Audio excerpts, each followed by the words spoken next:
22 जानेवारी 2026 ला नगर विकास विभागातर्फे मुंबईच्या महापौर पदासाठीचं आरक्षण जाहीर केलं जाईल। यासाठी काय केलं जाईल तर अनेक आरक्षणासाठी ज्यांना ज्यांना आरक्षण आहे त्या सर्वांचं म्हणजे SC ST OBC या सर्वांसाठीच्या चिठ्ठ्या काढल्या जातील। या चिठ्ठ्या लिहून एका बरणीत भरल्या जातील आणि ही बरणीतून एका विद्यार्थ्याला बोलवलं जाईल आणि त्याला सांगितलं जाईल की यातून एक चिठ्ठी काढ। समोर सर्व पक्षांचे प्रतिनिधी असतील आणि त्या मुलानं जर बरोबर ST म्हणजे अनुसूचित जमातीची जर चिठ्ठी काढली तर मुंबईचा पुढचा महापौर हा ठाकरेंचा असू शकतो, ठाकरेंच्या शिवसेनेचा असू शकतो। मग हे कसं काय शक्य आहे आणि असं होण्याचं कारण काय? आणि सध्या सोशल मीडियामध्ये आणि सगळ्याच मीडियामध्ये याची मोठ्या प्रमाणावर चर्चा आहे। मग असं होऊ शकतं का की याला दुसरा काही पर्याय होऊ शकतो?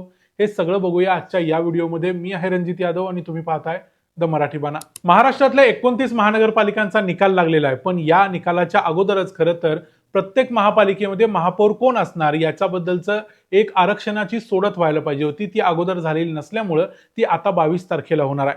याच्यामध्ये दुसरी एक महत्त्वाची गोष्ट तुम्ही समजून घेतली पाहिजे। महाराष्ट्रात ज्या काही स्थानिक स्वराज्य संस्थांच्या निवडणुका होतात किंवा त्यांचा जो काही कारभार चालतो तो संपूर्णपणे 74व्या घटनादुरुस्तीच्या नुसार चालतो, म्हणजे स्थानिक स्वराज्य संस्थांच्या मध्ये नगरपालिकांचा आणि महानगरपालिकांचा। तर यामध्ये जे आरक्षण आहे ते महिलांना 50% आरक्षण दिलेलं आहे। पहिल्यांदा त्यात 33% होतं, नंतर ते 50% केलं गेलं, म्हणजे एकूण महापालिकांच्या पैकी 50% महापालिकांच्या प्रमुख या महिला असतील। मग या महिला आरक्षणामध्ये देखील किंवा पुरुष आरक्षणामध्ये देखील इतर वेगवेगळी आरक्षण आहे, जसं सर्वसाधारण पुरुष किंवा सर्वसाधारण महिला असू शकते, OBC पुरुष OBC महिला असू शकते, SC पुरुष SC महिला असू शकते किंवा ST पुरुष ST महिला असू शकते। त्या त्या जातीचा पुरुष किंवा त्या त्या जातीची महिला देखील या आरक्षणामध्ये महापौर होऊ शकते। हे आरक्षण मी म्हटलं तसं 74व्या घटनादुरुस्तीनुसार दिलं जातं। आता याच आरक्षणाची सोडत आता 22 जानेवारीला होणार आहे। यामध्ये आता मुंबई महापालिकेचा जो निकाल लागलाय त्यामध्ये सर्वात जास्त नगरसेवक हे भारतीय जनता पक्षाचे आहेत, ते आहेत 89।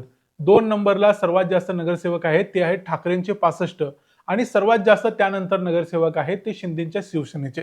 शिंदे आणि भारतीय जनता पक्ष एकत्र आले तर मुंबईची सत्ता आरामात स्थापित करता येऊ शकते, तशी त्यांची महायुती मिळूनच या निवडणुकीला सामोरी गेलेली होती। पण याच्यामध्ये एक महत्त्वाची गोष्ट अशी आहे की या निवडणुकीमध्ये जर ST ला आरक्षण मिळालं म्हणजे अनुसूचित जमातीला आरक्षण मिळालं आणि ते मिळण्याची शक्यता काय आहे तर मुंबईमध्ये एकूण जी लोकसंख्या आहे त्या लोकसंख्येच्या नुसार त्या त्या व्यक्तीला आरक्षण दिलं जातं। जसं मुंबईच्या एकूण लोकसंख्येत म्हणजे जी मतदारांची लोकसंख्या होती 1,03,00,000, त्यामध्ये 1% लोक हे ST जमातीचे होते, त्यामुळे ST ना आरक्षण दिलेलं होतं आणि या ST आरक्षणामध्ये 2 सीट्स मुंबई महानगरपालिकेमध्ये होत्या।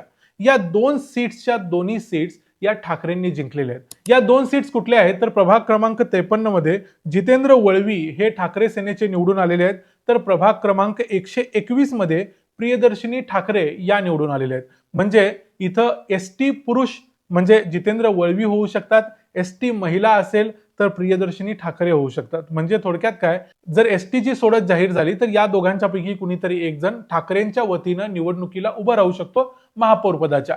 पण प्रत्यक्षात हेच दोघे उभा राहू शकतात असं देखील यातलं एक महत्त्वाचं चित्र आहे, कारण हे 2च मतदारसंघ होते जे आरक्षित होते ST ना आणि या दोन्ही मतदारसंघामध्ये देखील ठाकरेंनाच विजय मिळालाय। त्यामुळे इथं शिंदेंच्याकडेही त्यांचा उमेदवार नाही आणि BJP कडे देखील उमेदवार नाही, त्यामुळे ते जर ST ला आरक्षण जाहीर झालं तर निवडणूक लढवू शकणार नाहीत महापौर पदाची। ही इथली सर्वात महत्त्वाची गोष्ट आहे ठाकरेंच्यासाठी। आणि आता सध्या असं म्हटलं जाते की चान्सेस खूप जास्त आहेत की ST ला आरक्षण मिळेल, कारण या अगोदर 2004 ला ST ला आरक्षण मिळालेलं होतं मुंबई महापालिकेमध्ये महापौर म्हणून आणि त्यानंतर आजपर्यंत ST ला महापौर पद मिळालेलं नाही। त्यामुळे आता मिळू शकतं आणि ह्या चक्राकार पद्धतीनं काढलं जातं, म्हणजे एकदा SC ला मिळालं की पुढच्या वेळेला ST ला, मग त्याच्यानंतर मग OBC ला आणि मग त्यानंतर ओपनला, अशा पद्धतीने हे आरक्षण जाहीर केलं जातं। एकदा महापौराची निवड झाली की ती 2.5 वर्षांसाठी कायम असते। त्यामुळे चक्राकार पद्धतीनं जर हे आरक्षण काढलं गेलं तर ST ला यावेळेला मोका मिळू शकतो। तर यामध्ये आता मागच्या ज्या महापौर होत्या त्या होत्या किशोरी पेडणेकर, त्या सर्वसाधारण म्हणजे जनरल कॅटेगरी मधल्या होत्या, महिला होत्या। त्यामुळे आता जनरल कॅटेगरी महिला ही या सोडतीमध्ये असणार नाही। त्यामुळे मग उरलेले 3 गट असतील या तिन्ही गटांच्या चिठ्ठ्या सर्व पक्षांच्या सदस्यांच्या समोर आणल्या जातील आणि त्यातून ही चिठ्ठी काढून मग आरक्षण कुणाला जाहीर होणार हे आता 2 दिवसांनी आपल्या समोर येणारच आहे. आता यामध्ये फक्त एवढंच नाही तर असंही होऊ शकतं की एखादा पुरुष असू शकेल जो एसटी कॅटेगरी मधला असू शकेल, पण त्याच्या मतदारसंघामध्ये एसटीला आरक्षण जाहीर झालं नसेल म्हणून मग काय त्याने एसटी साठी दुसऱ्या मतदारसंघात जायचं नाही.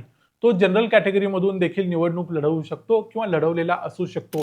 जर असा एखादा उमेदवार जर जिंकलेल्या पक्षाकडे असेल म्हणजे भारतीय जनता पक्षाकडे किंवा शिंदेच्याकडे असेल तर अशा वेळेला या उमेदवाराला जो खरं तर एसटी आहे पण निवडून येताना तो सर्वसाधारण गटातून किंवा जनरल कॅटेगरीतून निवडून आलेला आहे असा व्यक्ती देखील महापौर पदासाठी एसटी कॅटेगरीतून मग निवडणूक लढवू शकतो. त्यामुळं त्याला एक आणखी रस्ता देखील आहे सत्ताधारी पक्षाकडे. पण आता हे बघावं लागेल की सत्ताधारी पक्षाकडे असा कुठला एसटी कॅटेगरीतला व्यक्ती आहे का जो निवडून आलाय जनरल कॅटेगरीमधून. आणि जर हे अशा पद्धतीने एसटी कॅटेगरीला किंवा कोणत्याही कॅटेगरीला महापौर पदासाठीचं आरक्षण जाहीर झालं तर त्यानंतर मग त्या महापालिकेचे आयुक्त एक सर्वसाधारण बैठक बोलावतील, तिथं सगळे नगरसेवक येतील आणि सगळे नगरसेवक मतदान करतील आणि मतदानामध्ये जे सर्वात जास्त किंवा 50% जास्त मतं ज्याला पडतील तो महापौर होईल.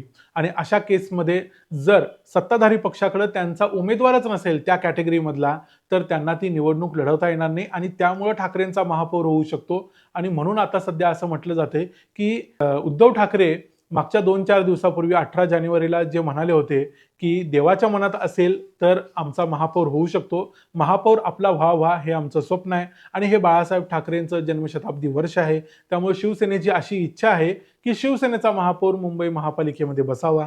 त्यामुळं देवाच्या इच्छा असेल तर किंवा बाळासाहेब ठाकरेंच्या या जन्मशताब्दी वर्षामध्ये नक्की काय होईल ते सांगता येत नाही. पण जर असं खरोखर काही झालं तर उद्धव ठाकरेंसाठी ही लॉटरी असेल. जी लॉटरी खरं तर आरक्षणासाठी काढली जाते ती खरं तर लॉटरी उद्धव ठाकरेंना लागली असं म्हणता येईल. या मुद्द्यावर तुम्हाला काय वाटतं किंवा तुमच्याकडे यापेक्षा जास्त काही अपडेट आहेत का? सत्ताधारी पक्षाकडे असा कोणी एसटी मधला नगरसेवक आहे का? ते आम्हाला कमेंट्समध्ये जरूर सांगा. व्हिडिओ आवडला असेल तर व्हिडिओला लाईक करा, चॅनलला सबस्क्राईब करा. पुन्हा भेटू पुढच्या व्हिडिओमध्ये. तोपर्यंत पाहत राहा द मराठी बाणा. जय हिंद, जय महाराष्ट्र.